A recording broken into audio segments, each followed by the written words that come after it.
ডেমোক্রেসিকে ধ্বংস করে কোনো ব্যক্তি বিশেষ কিংবা পার্টিকুলার কোনো পার্টির হেজিমনি ক্রিয়েটের চাইতে জনগণের শাসন প্রতিষ্ঠা করাটা সহজতর হবে।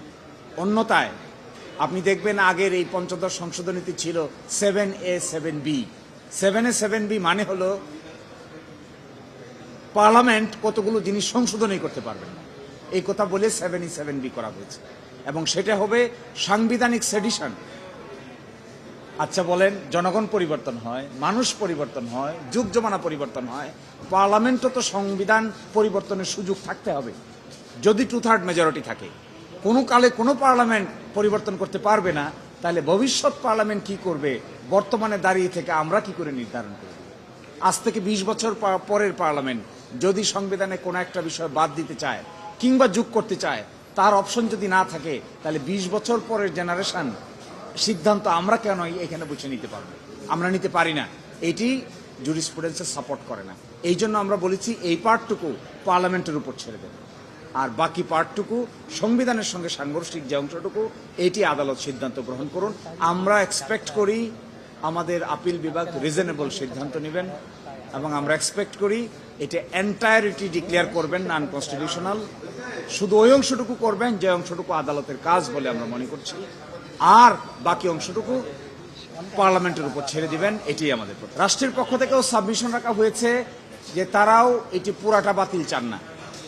রাষ্ট্রও মনে করে পার্লামেন্টের দায়িত্ব অংশটুকু পার্লামেন্টের উপর ছেড়ে দেওয়া হোক, আর আদালতের অংশটুকু যেগুলো হাইকোর্ট ডিসাইড করেছেন সেগুলো উচ্চ আদালতে ডিসিশন ঠিক থাকুক, আর বাকিগুলো পার্লামেন্টের উপর ছেড়ে দিলে ওখানে বিশেষ কমিটি হবে, সংস্কার কমিটি হবে, তার উপর ভিত্তি করে জুলাই চার্টার আছে, তার দিক নির্দেশনা আছে, এইভাবে বিল উপস্থাপন হবে এবং বিলটা সংসদে যখন গৃহীত হবে তখন সেটা সংবিধানে রূপান্তরিত হবে।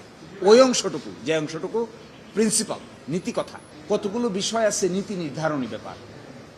বলুন তো দেখি, বাংলাদেশে সেকুলারিজম থাকবে কি থাকবে না, এটিকে আদালত সিদ্ধান্ত নিতে পারবে? আদালত যদি এটি সিদ্ধান্ত নেয় তখন আদালতকে বলা হবে যে আদালত নিজেই আইন প্রণয়ন করছে। এই কাজটি মূলত কিন্তু সংসদের। এখন এটা জুলাই চার্টারে আছে কি নাই তার সঙ্গে তার সংশ্লিষ্টতা নাই, থাকলেও অসুবিধা নাই, না থাকলেও অসুবিধা নেই, এটা আদালতেরই কাজ এবং সেটা সেখানেই ছাড়তে হবে। এগুলো নীতি নির্ধারণী ব্যাপার। এর সঙ্গে আমাদের আছে 7A 7B, অর্থাৎ 7A 7Bতে বলা হয়েছে যে এই সংবিধানকে সংশোধন করতে পারবে না কতগুলো বিষয়, করলে সেটা সাংবিধানিক রাষ্ট্রদ্রোহিতা হিসেবে বিবেচিত হবে। আমরা বলেছি এটি কোনো গণতান্ত্রিক সংবিধান থাকে না যে পরিবর্তন করতে পারবে না, করলে আবার সাংবিধানিক সেডিশন, সাংবিধানিক রাষ্ট্রদ্রোহিতা হবে। এর মানে কি? যাবজ্জীবন সাজা হবে।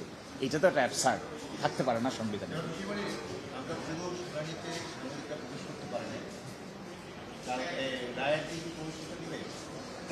আজকে আপনাদের এই প্রবেশের বিষয়ে বিজ্ঞ অ্যাটর্নি জেনারেল, আমরা সহ আরও সিনিয়র আইনজীবী সহ মাননীয় প্রধান বিচারপতির দৃষ্টিতে এনেছেন। একটু আলোচনা হয়েছে,